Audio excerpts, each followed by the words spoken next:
आज है अव्यक्त मुरली। अव्यक्त मुरली 9 दिसंबर 89 की।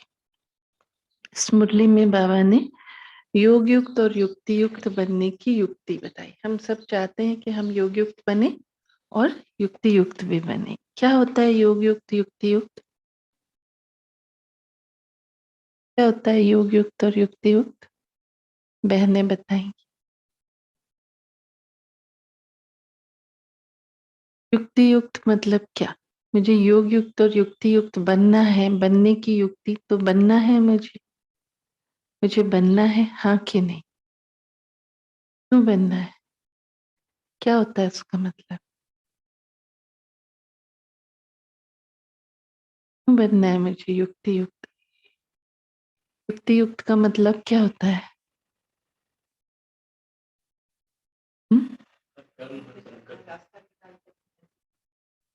टैक्टफुल। युक्ति युक्त is tactful, but tactful doesn't mean politician. आजकल टैक्टफुल का मतलब पॉलिटिक्स से ज्यादा चल रहा है ना। तो टैक्टफुल मैंने दुनिया वाला टैक्टफुल नहीं। युक्ति युक्त मतलब मुझे ये सलीका हो, साहस भी हो, सलीका भी हो, समझ भी हो कि कोई चीज कैसे, कितनी और कब। और योग युक्त होंगे तो युक्ति युक्त होंगे ही। मेरा योग अगर बाबा से होगा तो मुझे हर चीज की समझ क्लियर रहेगी ही, क्योंकि वहां से लगातार मुझे टचिंग्स मिलेंगी। आज बाप दादा अपने सर्व बच्चों में से विशेष 2 प्रकार के बच्चे देख रहे हैं। एक है सदा योग युक्त और हर कर्म में युक्ति युक्त। दूसरे योगी हैं लेकिन सदा युक्ति युक्त, सदा योग युक्त नहीं है। तो अगर सदा योग युक्त नहीं रहेंगे तो फिर क्या होगा? युक्ति युक्त भी नहीं हो सकेंगे। सदा योग युक्त है मतलब सदा सोल कॉन्शियस है। मनसा व बोल कर्म तीनों में से कभी किसमें युक्ति युक्त नहीं। मतलब कभी मनसा ठीक चल रही है, कभी कर्म ठीक चल रहा है, कभी बोल ठीक चल रहा है। कभी बोल तो हम अच्छे बोल रहे हैं लेकिन मन में हलचल मची हुई है। तो ऐसे नहीं। वैसे ब्राह्मण जीवन अर्थात स्वतः योग युक्त और सदा युक्ति युक्त। स्वतः योग युक्त। कोई और मुझे आके योग के लिए इशारा दे, कहे, बताए, प्रोग्राम दे, यह आधार भी नहीं। सदा योग युक्त, स्वतः योग युक्त और सदा युक्ति युक्त। ब्राह्मण जीवन की अलौकिकता व विशेषता व न्यारा और प्यारापन यही है।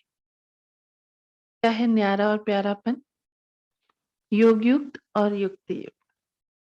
लेकिन कोई बच्चे इस विशेषता में सहज और नेचुरल चल रहे हैं और कोई अटेंशन भी रखते हैं, फिर भी सदा दोनों बातों का अनुभव नहीं कर सकते। इसका कारण क्या? नॉलेज तो सभी को है और लक्ष्य भी सभी का एक ही है, फिर भी कोई लक्ष्य के आधार से इन दोनों लक्ष्य अर्थात योग युक्त और युक्ति युक्त स्थिति की अनुभूति के समीप है। और कोई कभी फास्ट पुरुषार्थ से समीप आते, लेकिन कभी समीप और कभी कभी चलते चलते कोई न कोई कारणवश रुक जाते। रीजन क्या हुआ? सदा शब्द अंडरलाइन नहीं है, इसलिए सदा लक्षण के समीप अनुभूति नहीं करते। सर्व ब्राह्मण आत्माओं में से इस श्रेष्ठ लक्ष्य तक नंबर 1 समीप कौन? ब्रह्मा बाप। क्या विधि अपनाई जो इस सिद्धि को प्राप्त किया? सदा योग युक्त रहने की सरल विधि है। क्या है? सदा अपने को सारथी और साक्षी समझ चलना। सारथी समझ चलना माना केवल इस रथ को मुझे चलाना है, माना मैं आत्मा इन कर्मेंद्रियों द्वारा करा रही हूं। ये प्रैक्टिस लास्ट में काम आए। मैं आत्मा इन कर्मेंद्रियों द्वारा कर्म करा रही। कर्मेंद्रियां अपने आप नहीं कर रही, तो साक्षी रहने से वो होगा। और इसी प्रैक्टिस से फिर लास्ट में कर्म भोग पार करने में आसानी हो, क्योंकि कर्मेंद्रियों को तो भोगना ही है। तो कर्मेंद्रियों को भोगवाना भी आत्मा का काम है।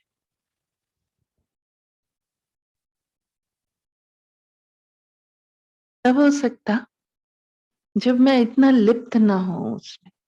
लिप्त हुए तो अटैचमेंट रहेगा बहुत कर्मेंद्रियों से, और कष्ट हुआ तो अवस्था हिल जाएगी। लेकिन साक्षी होके चलते रहे तो खींचतान कम महसूस होगी। और इसलिए सारथी, सारथी का काम क्या है? रथ को सिर्फ चलाता है,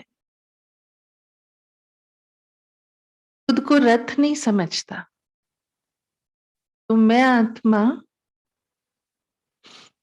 सारथी हूं, और फिर साक्षी भी होना है। आप सभी श्रेष्ठ आत्माएं इस रथ के सारथी हो। फिर जिस रथ में महान आत्मा बैठी हो वो महारथी कहलाया। रथ को चलाने वाली आत्मा सारथी हो, यह स्मृति स्वतः ही इस रथ अथवा देह से न्यारी बना देती है, किसी भी प्रकार के देहभान से न्यारा बना देती है। देहभान नहीं तो सहज योग युक्त बन जाते, और हर कर्म में योग युक्त युक्ति युक्त स्वतः ही हो जाते हैं। स्वयं को सारथी समझने से सर्व कर्मेंद्रियां अपने कंट्रोल में रहती है, अर्थात सर्व कर्मेंद्रियों को सदा लक्ष्य और लक्षण की मंजिल के समीप लाने की कंट्रोलिंग पावर आ जाती है। स्वयं सारथी किसी भी कर्मेंद्रिय के वश नहीं हो सकता, क्योंकि माया जब भी किसी के ऊपर वार करती है तो माया के वार करने की विधि यही होती है। कौन सी होती है? ध्यान से सुने हैं। कौन सी विधि होती है? कि कोई ना कोई स्थूल कर्मेंद्रियां अथवा सूक्ष्म शक्तियां मन बुद्धि संस्कार के परवश बना देती है। माना जिन कर्मेंद्रियों को जीतना है उन्हीं के अधीन बना देती है। तो कर्मेंद्रिय जीत बनने की बजाय कर्मेंद्रिय अधीन बन जाते हैं। हो गई हार। आप सारथी आत्माओं को जो महामंत्र वशीकरण मंत्र बाप से मिला हुआ है उसको परिवर्तन कर वशीकरण के बजाय वशीभूत बना देती। और एक बात में भी वशीभूत हुए तो सभी भूत प्रवेश हो जाते हैं, क्योंकि इन भूतों की भी आपस में बहुत यूनिटी है, बड़ा संगठन है। एक आएगा तो दूसरा भी आएगा। एक भूत आया तो वह सभी का आह्वान करेगा। फिर क्या होता है? यह भूत सारथी से स्वार्थी बना देते हैं, फिर आत्मा को अपना स्वार्थ नजर आता है। तो जब स्वार्थी बन जाएंगे तो अपनी सब शक्तियां स्वयं प्रति यूज करेंगे, क्योंकि स्वार्थ मेरा इतना सर्वोपरि है कि और दूसरा कुछ करने के लिए ना तो मेरे पास समय है, ना मैं फोकस शिफ्ट कर सकती, क्योंकि पूरे टाइम मुझे स्वार्थ पूरा करने के लिए अंदर से वो प्रेरणा मिल रही है। और आप क्या करते हो? जब सारथीपन की स्मृति में आते हो तो भूतों को भगाने की युद्ध करते हो। युद्ध की स्थिति को योग युक्त स्थिति नहीं कहेंगे। ये भी चंद्रवंशी की निशानी हुई। बार बार युद्ध कर रहे हैं, भूत भगा रहे हैं, स्वार्थ से परमार्थ की तरफ जा रहे हैं। सब चीजें सहज नेचुरल होनी चाहिए। इसे त्याग त्याग त्याग करके भी इसे सिर भारी नहीं करना है, वो स्वतः होना चाहिए, ऑटोमेटिक। दिमाग से सोच सोच के हाँ बाबा ने कहा है त्याग से भाग्य बनता है, तो अब मैं त्याग करूं, एंड देन आई फील कि मैंने त्याग किया, तो फिर अगर किसी ने उसकी वैल्यू नहीं रखी तो मैं उसके ऊपर थोड़ा कुछ अपना जोर दिखाऊंगी। इतना त्याग किया, इतना त्याग किया, गया सब किया और गा दिया, गया। ये तो एक मोटा मोटा छोटा सा त्याग था। कितना भी बड़ा त्याग करते, ये महसूस तो ना आए कि त्याग कर रहे हैं, और फिर कभी ख्याल भी ना आए इतना किया मैंने, इतना किया, फिर भी मुझे किसी ने पूछा नहीं। तो युद्ध की स्थिति को योगयुक्त स्थिति नहीं कहेंगे, इसलिए योगयुक्त व युक्ति युक्त मंजिल के समीप जाने की बजाय रुक जाते हो और पहला नंबर स्थिति से दूसरे नंबर में आ जाते हो। सारथी अर्थात वश होने वाले नहीं, लेकिन वश कर चलाने वाले। तो आप सब कौन हो? सारथी हो ना। सारथी अर्थात आत्माभिमानी, क्योंकि आत्मा ही सारथी है। ब्रह्मा बाप ने इस विधि से नंबर 1 की सिद्धि प्राप्त की, इसलिए बाप भी इसका सारथी बना। सारथी बनने का यादगार बाप ने करके दिखाया, तो फॉलो फादर करो। सारथी बन सदा सारथी जीवन में अति न्यारी और प्यारी स्थिति का अनुभव कराया। ब्रह्मा बाप ने सारथी बन सदा सारथी जीवन में अति न्यारी और प्यारी स्थिति का अनुभव कराया, क्योंकि देह को अधीन कर बाप प्रवेश होते अर्थात सारथी बनते हैं। देह के अधीन नहीं बनते, इसलिए न्यारा और प्यारा है। ऐसे ही आप सभी ब्राह्मण आत्माएं भी बाप समान सारथी की स्थिति में रहो। चलते फिरते यह चेक करो कि मैं सारथी अर्थात सर्व को चलाने वाली न्यारी और प्यारी स्थिति में स्थित हूं। बीच बीच में यह चेक करो। अब अपने अंदर से ये बिल्कुल क्लियर अंडरस्टैंडिंग मुझे आ जाए, ये मैं, ये कर्मेंद्रिय, ये पल पल का अभ्यास है। छोटे छोटे काम करते भी मैं आत्मा मुख से बोल रही हूं, मैं आत्मा कानों से सुन रही हूं। I can easily feel inside the body. मैं आत्मा अलग, शरीर अलग।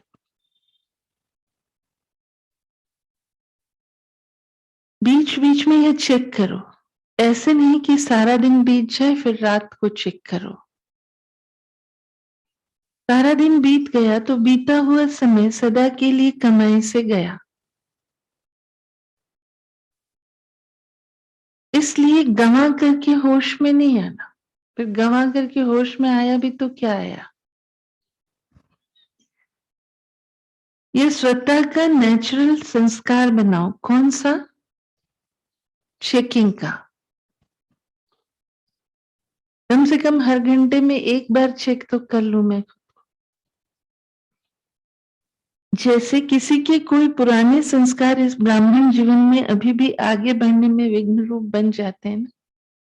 बहनों को आदत होती है ना बहुत आईना देखने की, बीच बीच में जाके बाल ठीक करने की, तो बीच बीच में जाके ये मेकअप भी ठीक कर लेना। अच्छा है, हर घंटे में करो। वहां तो बार बार करेंगे तो टाइम वेस्ट होगा, इसमें तो कोई टाइम वेस्ट नहीं। चलते फिरते भी ज्ञान के आईने में अपना मेकअप चेक करो।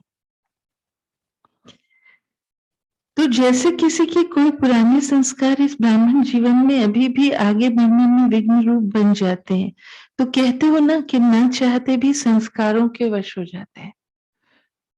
जो नहीं करना चाहते हो वह कर लेते हो। जब उल्टे संस्कार न चाहते कोई भी कर्म करा लेते हैं, तो यह नेचुरल चेकिंग का शुद्ध संस्कार अपना नहीं सकते हो। बिना मेहनत के चेकिंग के शुद्ध संस्कार स्वतः ही कार्य कराते रहेंगे, नेचुरल हो जाएगा। ऐसे नहीं कि हमको मेहनत करनी पड़ेगी, सोचना पड़ेगा अब चेकिंग करूं, अब टाइम चाहिए। वो ऑटोमेटिक हैबिट में इतना आ जाए अभी आप बहुत सालों से सवेरे उठते-उठते हैबिट में है ना, 3:30 बजे आपकी नींद खुलेगी, कितनी भी तबीयत खराब हो, कुछ भी हो, एक बार तो आँख खुलेगी ही, तो नेचुरल हो जाता संस्कार। बिना मेहनत के चेकिंग के शुद्ध संस्कार स्वतः ही कार्य कराते रहेंगे, यह नहीं कहेंगे कि भूल जाते हैं या बहुत बिज़ी रहते हैं। अशुद्ध अथवा व्यर्थ संस्कार है। कई बच्चों में अशुद्ध संस्कार नहीं तो व्यर्थ संस्कार भी है। यह अशुद्ध व्यर्थ संस्कार भुलाते भी नहीं भूल सकते हो, और ये कब से लिए अंदर अपने?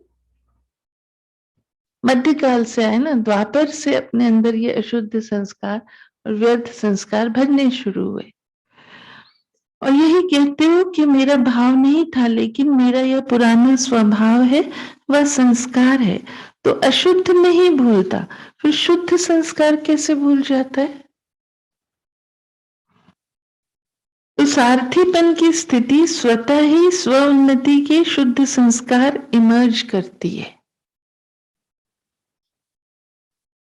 समझने की बात है, इसको फील करने की बात है। सारथीपन की स्थिति मतलब मैं आत्मा इन कर्मेंद्रियों से कर्म करा रही हूं, ये स्थिति स्वतः ही स्व उन्नति के शुद्ध संस्कार इमर्ज करती है, मतलब चेकिंग के शुद्ध संस्कार इमर्ज करती है।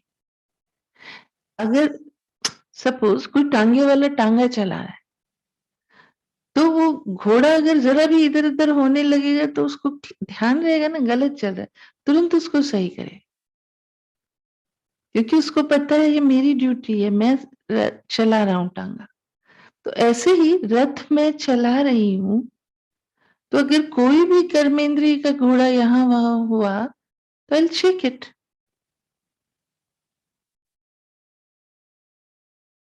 तो शुद्ध संस्कार इमर्ज करती है और नेचुरल समय प्रमाण सहित चेकिंग होती रहेगी। कोई आता थोड़ी है सारथी को बताने कि आपका गलत जा रहा है, एक्सीडेंट होगा, खुद ही समझता है।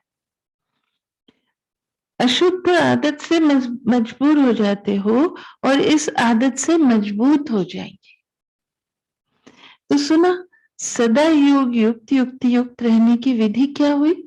सारथी बनना। सदा योग युक्त युक्ति युक्त रहने की विधि क्या हुई? सारथी बनना। सिंपल, एक लाइन में मुरली का सार आ गया और 2 शब्द में आंसर। सदा योग युक्त युक्ति युक्त बनने की विधि क्या रही? सारथी बनना। सारथी बनना माना मैं आत्मा कर्मेंद्रियों से कर्म करा रही हूं। ठीक है। सारथी स्वतः ही साक्षी हो, कुछ भी करेंगे, देखेंगे, सुनेंगे। साक्षी बन देखने, सोचने, करने में सब कुछ करते भी निर्लेप रहेंगे, मतलब आत्मा उसमें लिप्त नहीं होगी। उन्होंने ऐसे कह दिया आत्मा निर्लेप है, आत्मा पर प्रभाव नहीं पड़ता। निर्लेप मतलब उस पर कोई लेप छेप नहीं लगता, माना प्रभाव नहीं पड़ता, पर पड़ता तो है। कब नहीं पड़ेगा? जब सारथी हो, कर्म कराएंगे तब।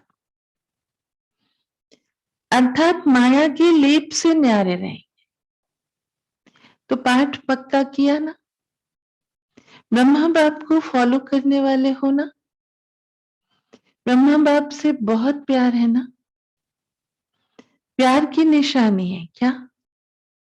समान बनना, अर्थात फॉलो करना। सभी टीचर्स का बाप से कितना प्यार है? बाप सदा टीचर्स को ही अपनी सेवा के समीप साथी समझते हैं, तो पहले फॉलो टीचर्स करेंगे ना। जब बाबा साथी समझेगा तो पहले फिर जिम्मेदारी भी उठानी पड़ेगी। इसमें सदा यही लक्ष्य रखो कि पहले मैं। ईर्ष्या में पहले मैं नहीं, वह नुकसान करती है। शब्द वही है पहले मैं, लेकिन एक है ईर्ष्यावश पहले मैं। तो इससे पहले की बजाय कहाँ लास्ट पहुंच जाता? सेवा में कभी कंपटीशन नहीं, कंपटीशन हमेशा पुरुषार्थ में, सेवा में तो एप्रिसिएशन, कोई भी कर ले। शब्द वही है पहले में, लेकिन एक है ईर्ष्यावश पहले में, तो इससे पहले के बजाय कहाँ लास्ट पहुंच जाता, फर्स्ट से लास्ट आ जाता। और फॉलो फादर में पहले में कहा और किया, तो फर्स्ट के साथ में आप भी फर्स्ट हो जाएंगे। ब्रह्मा फर्स्ट है ना, कैसे फर्स्ट हुआ? पूछा ना बाबा ने, विधि क्या रही जो सिद्धि को प्राप्त किया? तो क्या थी विधि? सारथी और साक्षी। अच्छा, सारथी और साक्षी रहेगा तो उसका उसका लक्षण क्या दिखाई देगा लाइफ में?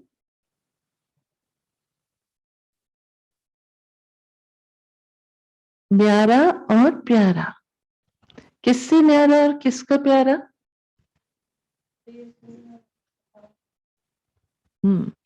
देह और देह की दुनिया से न्यारा और बाप का प्यारा।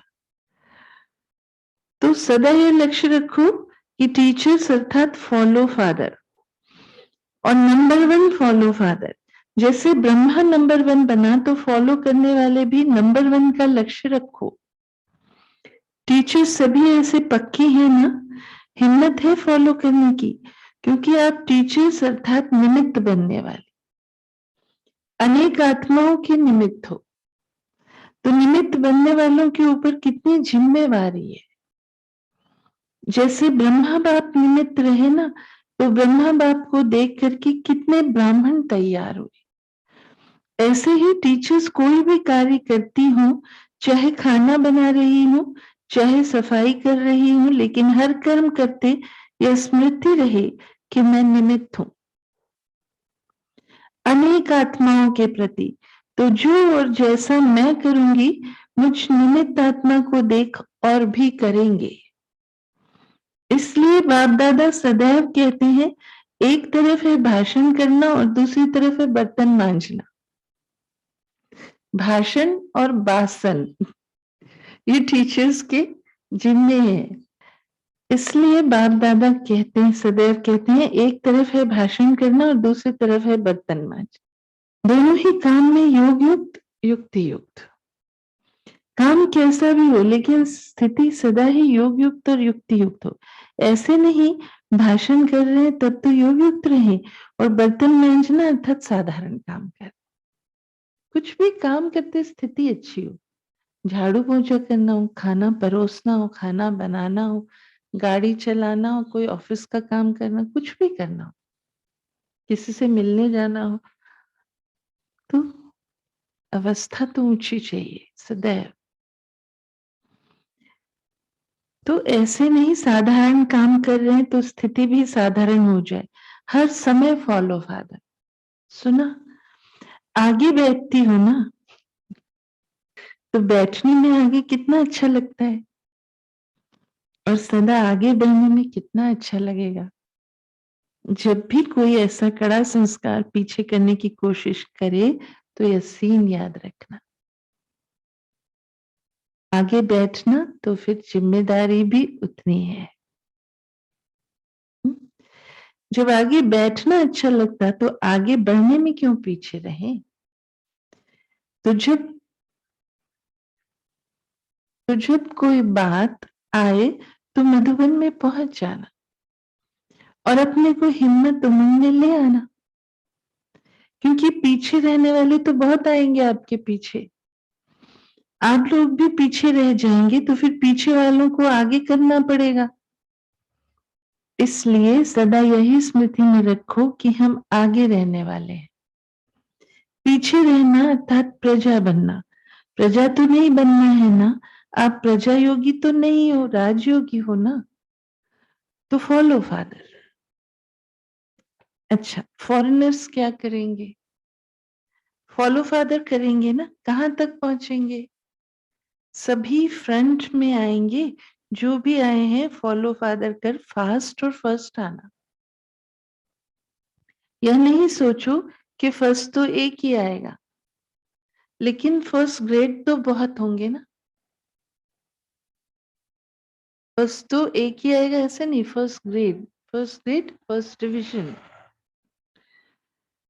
फर्स्ट नंबर तो ब्रह्मा आएगा, लेकिन फर्स्ट ग्रेड में तो साथी रहेंगे ना, तो ब्रह्मा बाप के साथी बन के भी तो आएंगे, इसलिए फर्स्ट में आना, एक फर्स्ट नहीं होना होगा, फर्स्ट ग्रेड वाले बहुत होंगे, इसलिए यह नहीं सोचो पहला नंबर तो फाइनल हो गया, इसलिए सेकंड ही आएंगे, सेकंड ग्रेड में नहीं जाना। जो उठे सो अव्वल, अर्जुन, अव्वल नंबर माना अर्जुन, सबको फर्स्ट में आने का चांस है,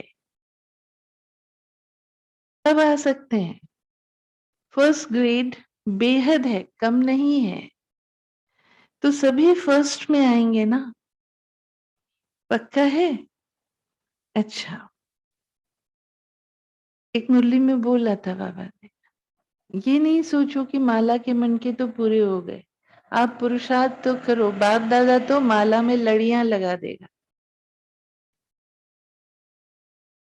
हाँ, सदा ब्रह्मा बाप को फॉलो करने वाले, सदा स्वतः योग युक्त युक्ति युक्त रहने वाले, सदा सारथी बन कर्मेंद्रियों को श्रेष्ठ मार्ग पर चलाने वाले, सदा मंजिल के समीप रहने वाले, ऐसे सर्वश्रेष्ठ आत्माओं को बाप दादा का याद प्यार, गुड मॉर्निंग और नमस्ते।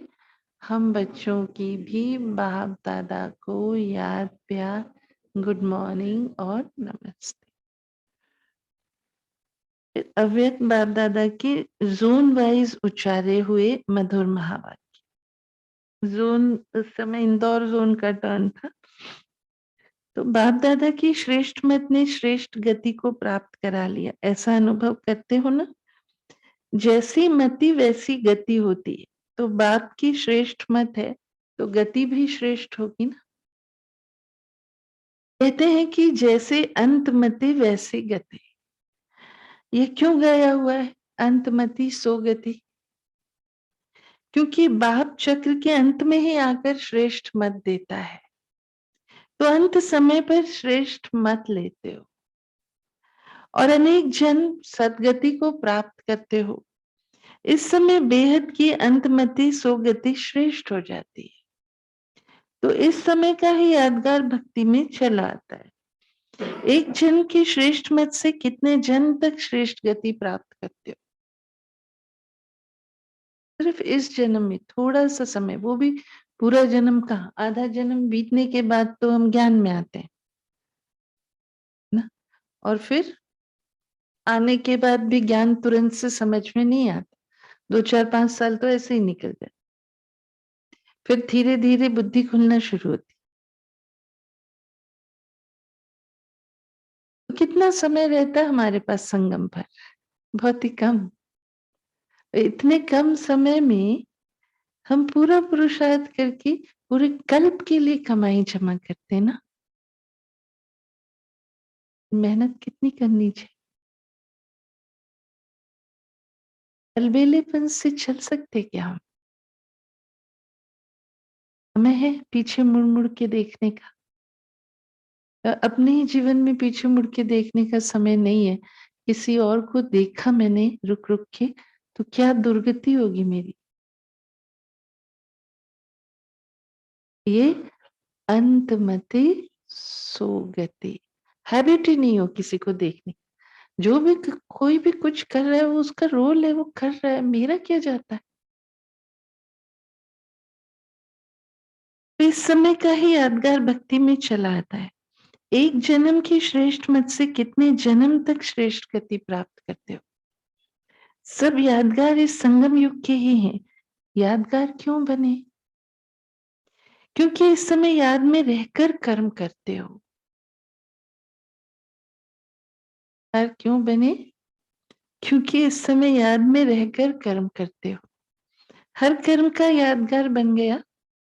आप अमृत वेले विधि पूर्वक उठते हो, तो देखो आपके यादगार चित्रों में भी विधि पूर्वक उठाते हैं, तो है जड़ चित्र लेकिन कितने दिल से स्नेह से उठाते हैं। बिना नहा के सामने मूर्ति के नहीं आ सकते, छू नहीं सकते, यहाँ हम बगैर नहाए एक दूसरे को छू सकते हैं। तो इतना अपने अंदर वो भी तो समान रहना चाहिए कि मेरे अंदर जो बैठी हूं मैं, वो कौन मूर्ति है, इस मंदिर को कैसे रखना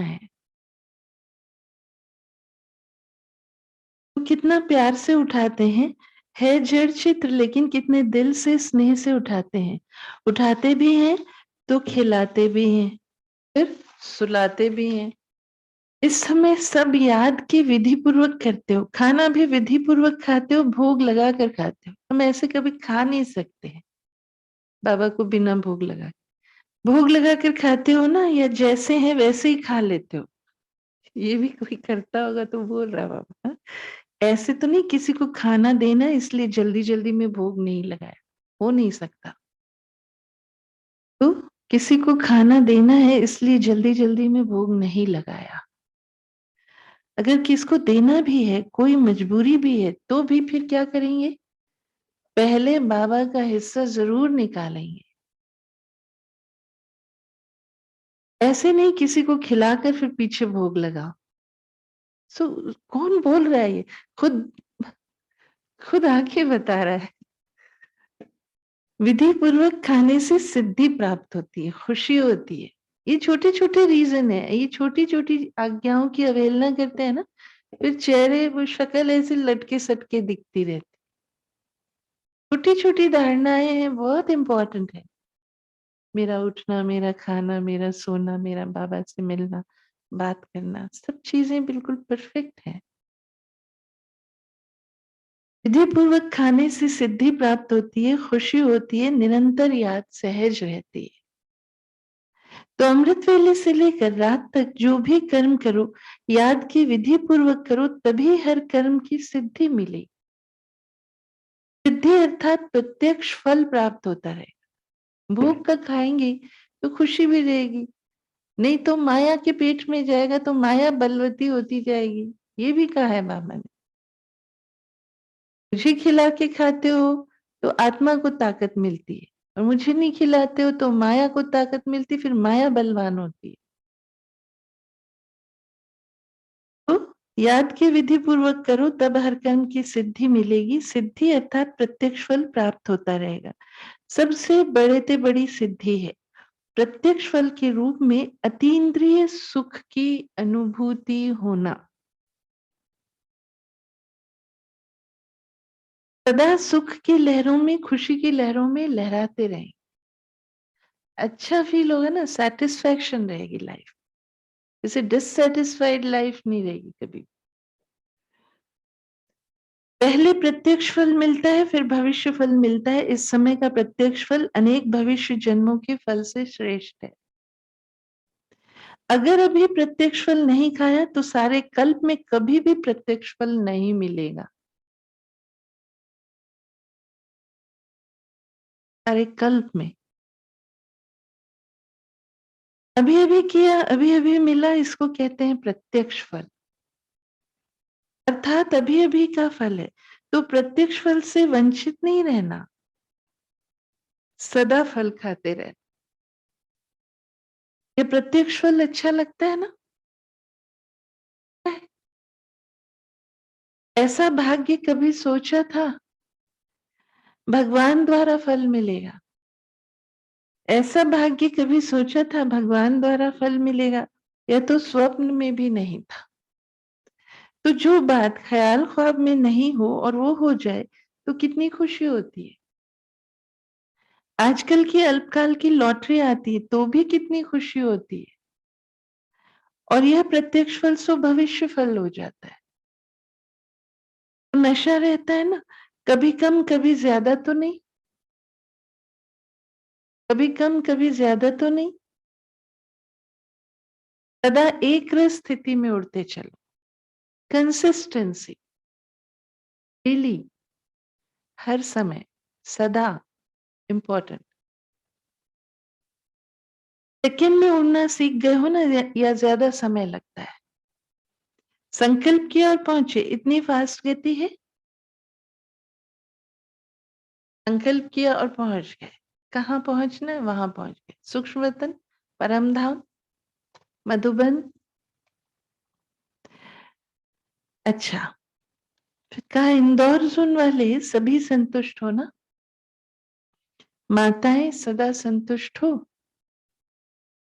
कभी परिवार में भी लौकिक द्वारा असंतुष्ट तो नहीं होती,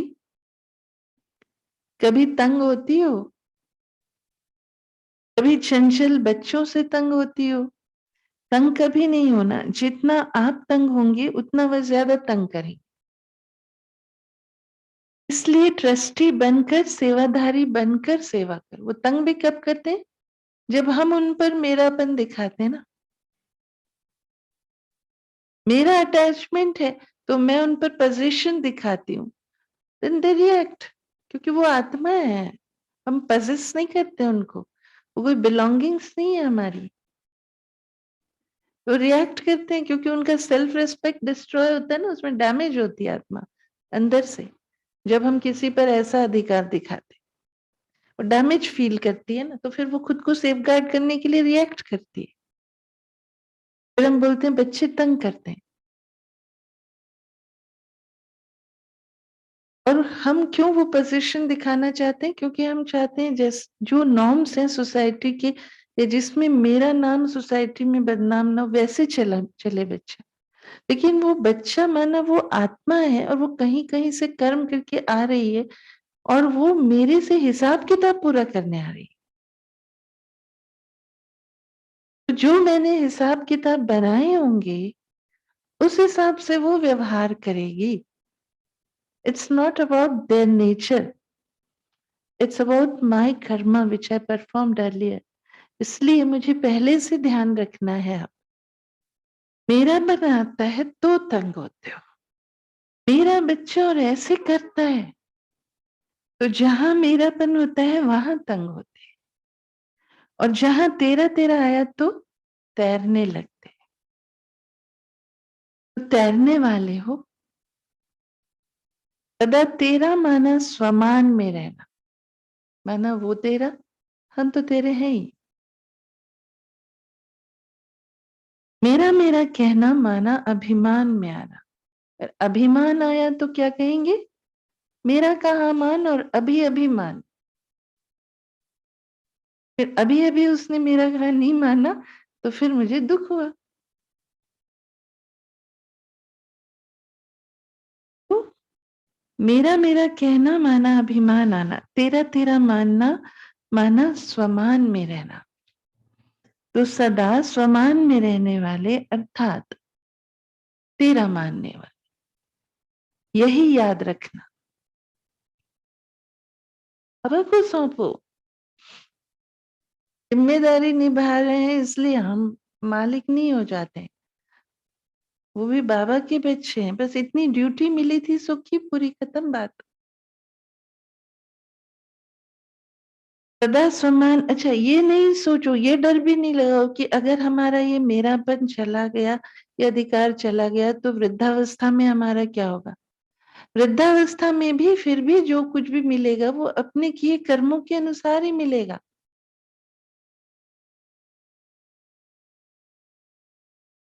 किसी को मेरा मेरा कहने से वो मेरा नहीं हो जाएगा। प्यार से ही हम किसी को अपना बना सकते हैं, पर अपना बनाने का मतलब रिटर्न में उम्मीदें रखना नहीं है। अपना है तो कुछ करना है, देना है, देवता है ना। ये फीलिंग्स चेंज करने की जरूरत। तो सदा समान में रहने वाले अर्थात तेरा मानने वाले, यही याद रखना। अच्छा, डबल फॉरेनर्स भी सिक्के लधे हैं, थोड़े हैं, कितनी खुशी रहती है, उसका वर्णन कर सकते हो? बेहद का बाप है तो प्राप्ति भी बेहद की है, इसलिए हद की गिनती कर नहीं सकते। बाप दादा तो डबल विदेशी बच्चों को तीव्र पुरुषार्थी की रफ्तार से देख खुश होते हैं।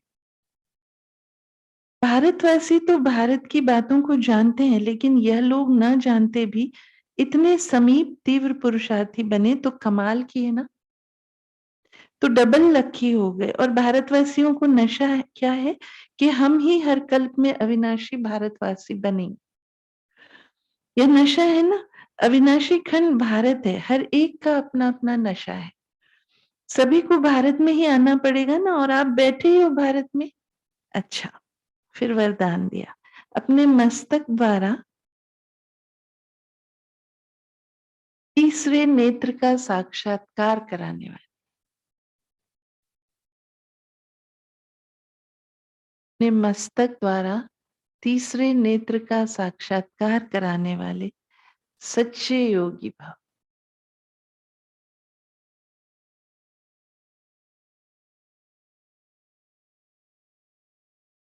यादगार में योगी के मस्तक पर तीसरा नेत्र दिखाते हैं।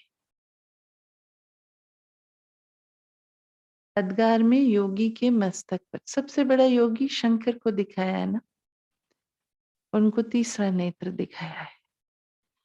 आप सच्चे योगी बच्चे भी हो, अपने आप सच्चे योगी बच्चे भी अपने मस्तक द्वारा तीसरे नेत्र का साक्षात्कार कराने के लिए सदा बुद्धि द्वारा एक बाप के संग में रहो।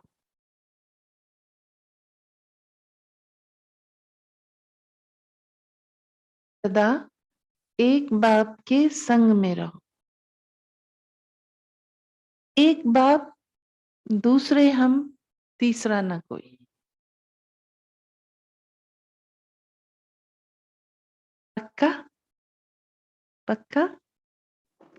एक बाप, दूसरे हम, पहले हम दूसरा बाप नहीं। एक बाप, दूसरे हम, तीसरा न कोई। जब ऐसी स्थिति होगी तब तीसरे नेत्र का साक्षात्कार होगा। अगर बुद्धि में कोई तीसरा आ गया तो फिर क्या होगा? तीसरा नेत्र बंद हो जाए, विजडम की आय ओपन नहीं रहेगी, बुद्धि ठीक नहीं रहेगी, ज्ञान धीरे धीरे उड़ने लगेगा। इसलिए सदैव तीसरा नेत्र खुला रहे। माया की धूल जाए तो फिर नेत्र बंद हो जाते। इसके लिए याद रखना, तीसरा ना कोई। स्लोगन, प्रश्न चित्त बनना अर्थात परेशान होना और परेशान करना।